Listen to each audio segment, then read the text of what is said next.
talaga, Inday. Nagsaing ka. Uy, ako. Wala may kuan. O kanina. Ay sa ulat ako. Ay saba, giakak ka. Ay katawa da.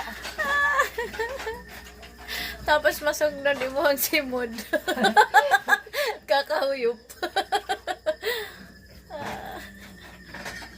Yan ang parusa. So cute. Sunwaki na din. Wala, oy. Kuan man na sila. Hindi na uso to dun. Walang usok doon. Hindi na uso. Aw. Ay. Ang saan nga kahoy, madilagi mo siga. Kautot!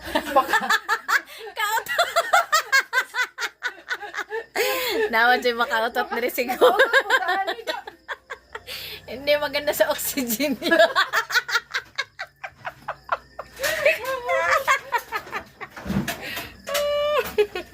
Pay-pay na lang siguro tita. Ay, nasa kilid ni mo. Ayan, nasa kilid. Nara.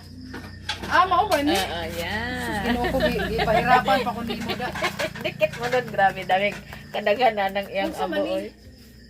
Sudan. Oo. Kinahanglan para man ang nakakikuan din butangan og ay ani. Pagahan. Para muugas siya po permanente. Ing ani akong buhaton ta kay Lula no. Nana. Tama na oy. Dide. Tama na. Patya na oy. Hindi ka pa nga nakapag-paapoy no? Hoy. Wala pang apoy yan. Puro paabo. Nakapagod. Dide.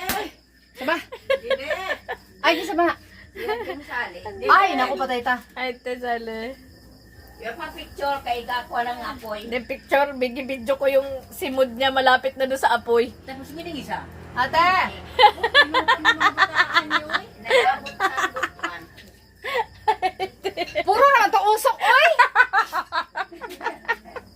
Wala ka pa siga. Wala. Tapos ni. tayo. Ayan nakautot. Wala. Ate.